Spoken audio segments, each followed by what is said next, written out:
యాక్చువల్గా ఆ రోజు నేను ఆయన కలిసినప్పుడు అంటే ఎప్పటి నుంచో నేను భీమవరంలో సినిమాలో రాకముందు నుంచి, ఎందుకంటే ఆయనది 32 సినిమాల ప్రయాణం, అదేమి చిన్న ప్రయాణం కాదు. నేను ఎందుకు ఆ మాట చెప్పానంటే, ఆయన సినిమా ఆడటం ఆడకపోవటం అనేది తీసి పక్కన పెట్టి ఆయన వన్ మ్యాన్ ఆర్మీ.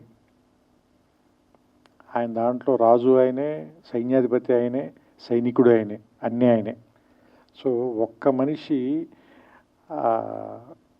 సినిమా ఆలోచన పుట్టడం దగ్గర నుంచి దాని ఎగ్జిక్యూషను, దాని తాలూకు రిలీజ్ వరకు సినిమాని తీసుకెళ్ళి జనం ముందుకి థియేటర్లో సినిమాని ఒకే ఒక వ్యక్తి ఇంత ప్రయత్నం చేస్తున్నారంటే, అది కూడా ఖచ్చితంగా ఏదో ఒక కారణం ఉండి తీరాలి సినిమాకి.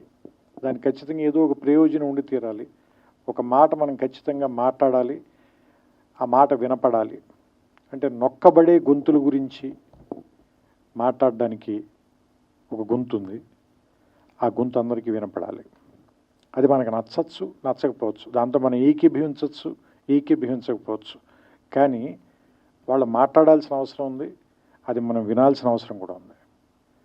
లేకపోతే ఏం జరుగుతుందంటే, ప్రపంచంలో ఏకపక్ష ధోరణి అనేది రావటం మూలంగా రాబోయే జనరేషన్స్ చాలా సంకుచితంగా తయారైపోతారు. సో అందుకని విభిన్నమైనటువంటి గొంతులు, విభిన్నమైన అభిప్రాయాలు, వీటిల్లోనే బ్యూటీ ఉంది.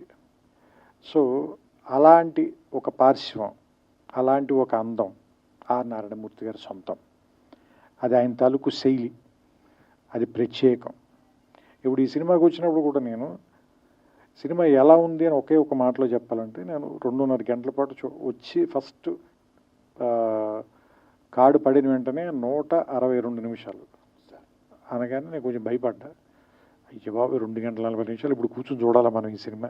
ఫస్ట్ వచ్చే భయం. ఎందుకంటే కరోనా తర్వాత అందరికీ కూడా ఏ సినిమాని కూడా 20 నిమిషాల మించి 30 నిమిషాల మించి చూడలేనటువంటి ఒక, ఏమంటారు దాన్ని, ఒక అది యాంగ్జైటీ అనాలా, అసహనం అనాలా, అలాంటి పరిస్థితిలో ఉంది ప్రపంచం మొత్తం. అలాంటి సినిమాని 2 గంటల సినిమా, 2 hours ఇప్పుడు నేను చూసింది. 2 గంటల సినిమా చూస్తే, క్షమించాలి సమయం తప్పుగా చెప్పా, 2 గంటల సినిమా చూసినప్పుడు నాకు చాలా ఫాస్ట్గా పరిగెత్తి వెళ్ళిపోయింది, సినిమా అయిపోయింది. దాంతో విషయం, ఇందులో ఉన్న విషయం, పేపర్ లీకులు, యూనివర్సిటీలు లేదంటే కాలేజీ రోజుల నుంచి విద్యాబోధన ఇంగ్లీష్లో జరగాల, తెలుగులో జరగాల, విద్యార్థులు ఉద్యోగాల కోసం, జాబ్ క్యాలెండర్ల కోసం వెయిట్ చేయటం, అక్కడ కూడా లంచాలు ఇచ్చిన వాళ్ళకి ఉద్యోగాలు వస్తుంటే మిగతా తాలూకు స్టూడెంట్లు కానీ మిగతా వాళ్ళ తాలూకు నిస్పృహ, ఇందులో ఏది కూడా మన ఇమీడియట్గా ఉత్తేజపరిచే అంశాలు కాదు, ఏదో ఆలోచింపజేసేవు లేదా నిరాశపరిచే అంశాలు అయినప్పటికీ కూడా సినిమాని చాలా బలంగా పట్టుగా నడిపించారు. నేను అనుకోవటం అది మీ సిన్సియారిటీని అనుకుంటున్నాను. కేవలం ఈ సిన్సియారిటీ మూలంగానే మనకి లోపల ఏదైనా ఒక లాంగ్వేజ్ వచ్చే లోపే మీ సిన్సియారిటీ వల్ల, బ్రదర్ ఒక్క నిమిషం, అంటే మాకు ఏదైనా లోపల ఒక లాంగ్వేజ్ వచ్చే లోపే మీ సిన్సియారిటీ వల్ల దాన్ని ఏం మాట అనలేకపోతున్నాం. అంటే మిమ్మల్ని ఎందుకు గౌరవిస్తారు అంటే, అందరం కూడా, మేమంతా కూడా ఎందుకు గౌరవిస్తాం, మేము కానీ, పాత్రికేయులు కానీ, మీడియా కానీ, లేదంటే ప్రేక్షకులు కానీ ఎందుకు గౌరవిస్తారంటే, మీ అభిప్రాయం నచ్చో నచ్చకో రెండూ కాదు, మీరు అది చెప్పే తీరు, దాన్ని మీ అభిప్రాయాన్ని మీరు ముందుకు తీసుకెళ్లటంలో మీకున్న నిబద్ధత, మీ సిన్సియారిటీ, దాన్ని మాత్రం ఎవ్వరు క్వశ్చన్ చేయలేరు. అది మాత్రం మీ సొంతం. అలాంటి వాటి కోసమే నేను ఇప్పుడు వచ్చి మీ పక్కన నుంచున్నాను. కేవలం ఏంటంటే మీ నిబద్ధత నచ్చే, దానికి గౌరవం ఇచ్చే. ఎందుకంటే ఇంతలా రాజీ పడకుండా బతకటం అందరి వల్ల సాధ్యం కాదు, నా వల్ల కూడా. నేను చాలాసార్లు రాజీ పడ్డాను నేను.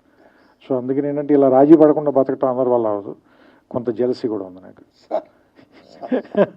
అలా బతకడం అంత తేలిక కాదు. సో అందుకని ఆయన పక్కన నిలబడి, ఆయన నా అమూల్యమైన సమయం అన్నారు, కానీ ఆయన తన సమయాన్ని వెచ్చిచ్చి నాకు సినిమా చూపించినందుకు, ఈ సినిమా గురించి నన్ను మాట్లాడమని నాకు అవకాశం కల్పించినందుకు నేను మనస్ఫూర్తిగా కృతజ్ఞతలు చెప్తున్నాను. ఈ సినిమా రేపు ఈ నెల ఆగస్టు 22వ తారీఖున రిలీజ్ అవుతుంది. దీన్ని థియేటర్లో చూడండి. ఇలాంటి సినిమాలు ఎందుకు బతకాలి అంటే ఆర్ నారాయణమూర్తి గారు మరిన్ని సినిమాలు ఇంకా తీయాలి. ఎందుకంటే ఈయన అర్ధరాత్రి స్వతంత్రం నాకు తెలుసు, ఒరే రిక్షా నాకు తెలుసు, చాలా సూపర్ హిట్లు కొట్టారు మీరు. You're super star in your own way. So ఇప్పుడు కూడా చెప్తున్నాం కదా, ఆ స్టార్ ప్రెజెన్స్ అయితే ఉంది. మీకు తెలుసో తెలీదో మేము ఒక సినిమాలో క్యారెక్టర్కి మిమ్మల్ని అనుకున్నాం, కానీ నాకు ఎవరు ఏం చెప్పారంటే ఆయన చేయరని చెప్పారు. ఎందుకంటే మీరు రెమ్యూనరేషన్ ఆఫర్ చేసైతే ఆర్ నారాయణమూర్తి గారిని కొనలేరు అన్న.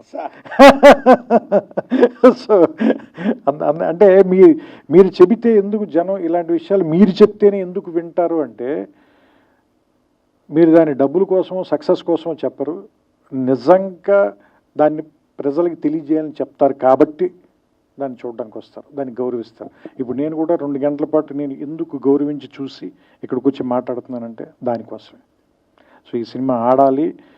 మీరు ఖచ్చితంగా నెక్స్ట్ సినిమా ఇంకా చాలా ఏమంటారు దాన్ని, కొంచెం ఎక్కువ డబ్బులు ఖర్చు పెట్టి ఇంకా మంచి ప్రొడక్షన్ వాల్యూస్తో తీయటానికి అవకాశం కలిగేలాంటి డబ్బులు ఈ సినిమా మీకు ఇవ్వాలని, అలాంటి సక్సెస్ వస్తుందని నేను కోరుకుంటూ, ఎస్పెషల్ ఇందులో నాకు ఆ గద్దర్ గారి పాట కూడా బాగా నచ్చింది. అది గద్దర్ గారు రాశారు, మీరు చెప్పిన తర్వాత నాకు ఇంకా ఆనందం వేసింది, ఎందుకంటే నాకు ఇష్టమైన రచయిత ఆయన.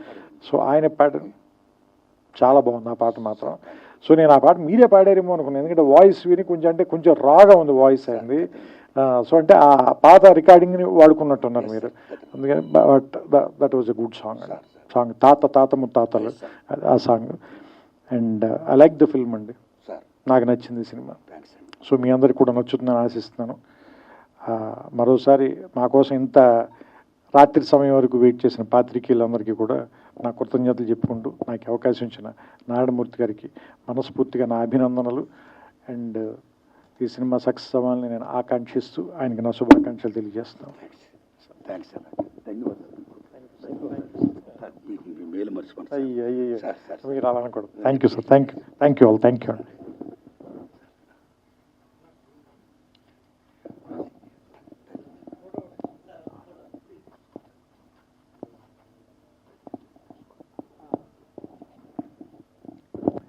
అండ్ ఇంకొకటి, ఈ సినిమాలో అయినా ఐ కాంట్ బ్రీత్ అని 1-2 సందర్భాల్లో చెప్పారు. అంటే ఎందుకు అంటే ఉక్కిరి బిక్కిరిగా ఉంది. ఎవరికి ఉక్కిరి బిక్కిరిగా ఉంది అంటే, ఈ సినిమాలు చూస్తుంటే నాకు అనిపించింది, పిల్లల చదువుల కోసం, వాళ్ళ భవిష్యత్తు కోసం వీళ్ళ వర్తమానాన్ని తాకట్టు పెట్టిన తల్లిదండ్రులకి చాలా ఉక్కిరి బిక్కిరిగా ఉంది.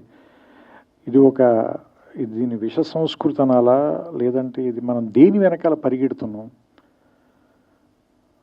చదువు వల్ల వచ్చే సక్సెస్ వెనకాల, లేదా నిజంగా జ్ఞానం వెనకాల పరిగెడుతుంటే ఇంత డబ్బులు విసిరేసి ఎందుకు పరిగెత్తాలి మనం? ఆ క్వశ్చన్ అయితే మాత్రం వచ్చింది సార్. సో అంటే యాక్చువల్గా జ్ఞానం మనకి ఆనందాన్ని ఇవ్వాలి, ఇంత నొప్పి ఎందుకు ఇస్తుంది, ఇంత బాధను ఎందుకు ఇస్తుంది, మన కన్న వాళ్ళకి ఇంత కష్టాన్ని ఎందుకు ఇస్తుంది? ఎందుకంటే నేను కూడా ఇంజనీరింగ్లో ర్యాంక్ వచ్చి, బట్ అది ప్రైవేట్ కాలేజీలో వచ్చింది నా ర్యాంక్, 3000 చిల్లర ఎంత ర్యాంక్ వచ్చింది. మా ఫాదర్కి మేము 4 పిల్లలం, ఆయన చదివించలేను అన్నాడు. సరే మరి ఆయన తేలిగ్గా చెప్పారో లేదా నేను తేలిగ్గా తీసుకున్నానో తెలియదు, కానీ దాన్ని పెద్ద పట్టించుకోకుండా నేను గ్రాడ్యుయేషన్ బీఎస్సీ చదువుకోరానంటే నేను బీఎస్సీ చదివేశాను.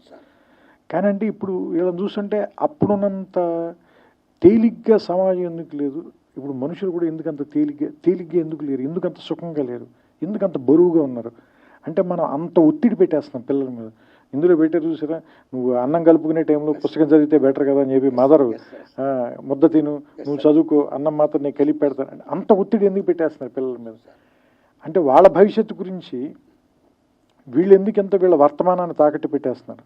ఆ పాయింట్ ఒకటి బాగా నచ్చింది నాకు ఈ సినిమా, అదొకటి చెప్పాలనిపించింది, అందుకని మళ్ళీ తీసుకున్నాను. Thank you.